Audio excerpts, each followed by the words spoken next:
Aujourd'hui, nous plongeons dans un chapitre fascinant de l'Évangile de Marc, un moment où Jésus fait face à une série de questions pièges de la part de ses adversaires. Accrochez-vous, car ces réponses sont pleines de sagesse et de révélation.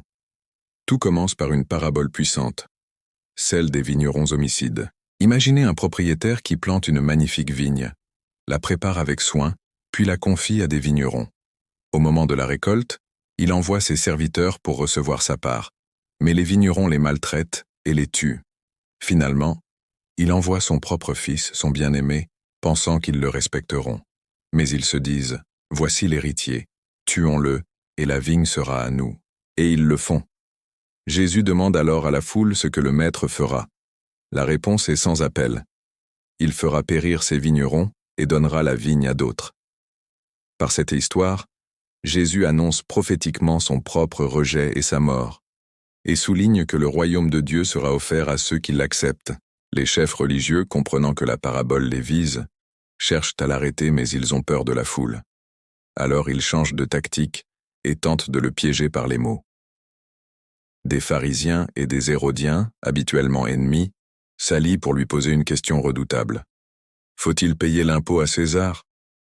S'il dit oui, il perd le soutien du peuple qui déteste l'occupant romain. S'il dit non, il peut être accusé de rébellion. La réponse de Jésus est absolument géniale.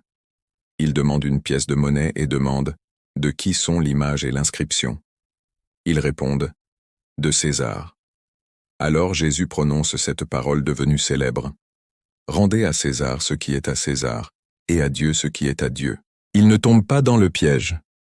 Il établit une distinction claire entre les devoirs civiques et les devoirs spirituels. Nous avons des responsabilités envers la société, mais notre allégeance ultime, notre cœur, notre vie, tout cela appartient à Dieu. Ensuite, ce sont les Sadducéens qui s'avancent.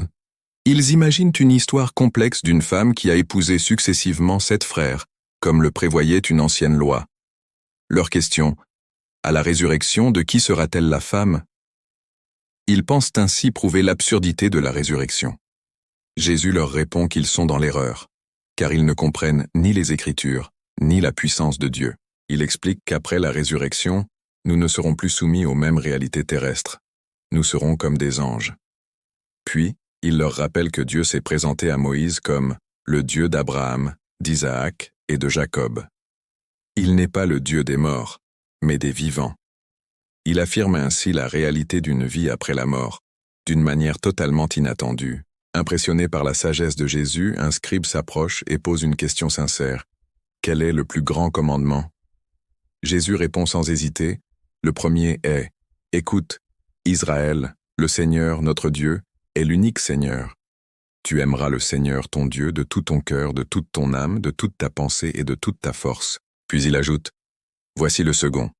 Tu aimeras ton prochain comme toi-même. » Il résume ainsi toute la loi et les prophètes en 2 principes indissociables, l'amour pour Dieu et l'amour pour les autres. Le scribe est si touché par cette vérité qu'il la reconnaît, et Jésus lui dit « Tu n'es pas loin du royaume de Dieu. » Enfin, Jésus observe les gens donner leur offrande au temple. Les riches déposent de grosses sommes, mais une pauvre veuve ne met que 2 petites pièces. Jésus appelle ses disciples et leur dit « Cette pauvre veuve a donné plus que tous les autres. » Pourquoi? Parce que les riches ont donné de leur superflu, de ce qui ne leur coûtait pas vraiment.